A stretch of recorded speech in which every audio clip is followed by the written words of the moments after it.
बचपन से लेके आज तक काफ़ी वक्त गुज़र गया और बड़ा भी हो गया, लेकिन एक सवाल जो हमेशा मुझे परेशान करता है, मे बी पॉसिबल आप में से कुछ लोगों को करता है, वो सवाल है कि मैं कौन हूँ, मैं क्या चाहता हूँ, मैं कहाँ पहुँचना चाहता हूँ, मेरी मंजिल क्या है, अब इस दुनिया की हकीकत क्या है। मैं अक्सर इन तमाम सवालों में गुम रहता हूँ और ये सवाल मुझे अक्सर बहुत सताते हैं और आज तक सताते हैं। बचपन से इस सवालों का सफ़र आज तक नहीं थमा, न जाने कब इन सवालों का सफ़र थमेगा। ज़िंदगी में बहुत कुछ हासिल करना पड़ता है और हम ये सुना है कि ज़िंदगी में बहुत कुछ हासिल करने के लिए बहुत सारी एफ़र्ट लगती है। क्या सिर्फ एफ़र्ट ही काफ़ी होती है? मुझे नहीं लगता सिर्फ एफ़र्ट ही काफ़ी होती है। कभी कभी एफ़र्ट से आगे की भी बहुत सारी चीज़ें होती हैं। अगर आप उन चीज़ों को देखें तो वो चीज़ें कुछ इस तरह से हैं जिस पर आप ये कहें कि जिसमें अल्लाह ताला का आप पर करम होता है। तो आज भी ये सवाल होता है कि क्या ये मैं 9 to 5 जॉब करके या सुबह से शाम तक जाके कहीं काम करके मैं क्या अपनी ज़िंदगी में उस चीज़ को, उस मकसद को हासिल कर सकता हूँ?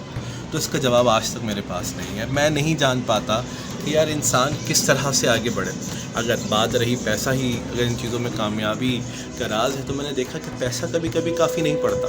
अगर पैसा, इंसान यही सोच कर आगे बढ़ता चला जाए कि मुझे पैसा चाहिए, पैसा चाहिए। अगर देखा जाए मौजूदा दुनिया में, शेख सादी का एक कॉल मुझे याद आता है। वो कहते हैं अल्लाह और नबी के बाद जो सबसे ऊंची चीज़ है वो पैसा है, क्योंकि पैसा जो है ना, उससे बढ़ के इंसान कुछ नहीं है। इस पैसे से ईमान ख़रीदा जा सकता है, इस पैसे से इंसान की सच्चाई ख़रीदी जा सकती है, इस पैसे से इंसान का ज़मीर ख़रीदा जा सकता है। तो समझने की बात यह है कि वाकई में पैसा इतना इम्पॉर्टेंट है।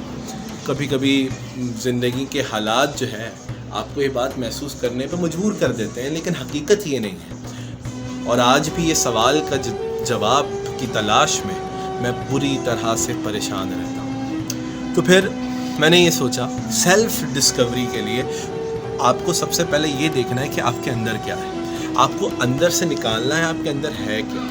जब आप अंदर से निकाल के वो चीज़ें बाहर रखते हैं जो आपके अंदर मौजूद है, तो बहुत सारी चीज़ें आपके लिए आसान हो जाती हैं। अब जैसे कि फॉर एग्ज़ाम्पल मैं अगर आपको इस बात की एग्ज़ाम्पल इस तरह से दूँ कि यार मैं अक्सर औकात ये बात सोचता हूँ, वो क्या सोचता हूँ कि यार मेरे अंदर क्या है, अब इसको निकालें कहाँ। कुछ लोगों को जाके बात किया तो लोग ये कहना शुरू हो जाते हैं कि तू पागल है, तुझे समझ नहीं है, चीज़ों को समझ नहीं पाता, तुझे नफ्सियातीपन का मरीज़ है, ज़्यादा पढ़ लिख गया है तो दिमाग ख़राब हो गया। बात पढ़ाई लिखाई की भी नहीं है, बात है सोच की। बहुत सारी चीज़ें आपके दिमाग में डेवलप होती हैं और बचपन से हो रही हैं, और आज तक बहुत सारी चीज़ों को मुझे जवाब नहीं मिला।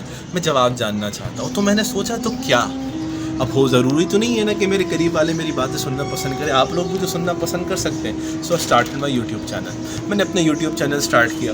अच्छा, फिर जब यूट्यूब चैनल स्टार्ट किया तो मेरे दिमाग में एक माइंड में आया, हर लोग क्या कहेंगे, मेरे पास ये इक्विपमेंट नहीं है, मेरे पास वो इक्विपमेंट नहीं है, मेरे पास 10 एक्सक्यूज़ आना शुरू हुए। और जब मैंने उन 10 एक्सक्यूज़ को अपने पास देखा तो मैंने देखा कि हाँ भाई, छोड़ दे, काम ना कर। उसके बाद पिछला पूरा साल लॉकडाउन को गुजर गया। उस लॉकडाउन में मैंने एक चीज़ भी नहीं की। तो फिर मैंने सोचा कि यार बस वक्त को ज़ाया करना, एंजाइटी डिप्रेशन में गुम हो गया। फिर मैंने अभी जाकर, मुझे मोटिवेट किया मेरे सबसे करीबी इंसान ने, और उसके बाद मैंने ये सब स्टार्ट किया। उम्मीद है कि आपको मेरी बात समझ में आई हो सकता है आप भी सब चीज़ों से गुजर रहे हो, लेकिन याद रखना, अपने अंदर और अपने आप को जानने के लिए अंदर को बाहर निकालना पड़ता है। जब आप अंदर को बाहर निकालते हैं तभी आप अपने अंदर झांक सकते हैं। अंदर झांकने के लिए अंदर को बाहर निकालना पड़ता है, बार बार जान लें। हो सकता है आपका सवाल भी ये हो कि मैं कौन हूँ, हो सकता है आपको इस बात का जवाब की तलाश हो सकता है कि आप जो है इस सवाल को बहुत अच्छे से जानने की कोशिश करते हो, लेकिन आपको इस सवाल का जवाब नहीं मिल रहा हो। तो जानिए, कभी कभी जानना बहुत अच्छा होता है। जानने से इंसान में सब कुछ बदलाव आता है। जब तक जानेंगे नहीं तो बदलेंगे कैसे। कहते हैं ना कि यार मुझ में क्या प्रॉब्लम है, अपने आप से सवाल करते हैं तो पहले ये तो देखें आप में है क्या। आप जब अपने आप से निकाल के बाहर निकलेंगे, अपने आप में जो चीज़ें वो निकाल के बाहर निकालेंगे, तो आपको बहुत सारी चीज़ें ऐसी समझ में आएंगी कि आप में क्या प्रॉब्लम है। ज़रूरी नहीं है आप में प्रॉब्लम, हो सकता है आप जहाँ हैं उन सराउंडिंग में प्रॉब्लम हो सकता है आपको जो सराउंडिंग्स चाहिए वो आपको नहीं मिल रही हो। तो उम्मीद है कि आपको समझ में आई हो मेरी बात। मेरी ये तलाश जारी रही कि मैं कौन हूँ। क्या आप भी इस तलाश को जारी रखेंगे अपने लिए? انشاءاللہ کسی اور بلاگ میں آپ سے ملاقات ہوگی، تب تک کے لیے اللہ حافظ.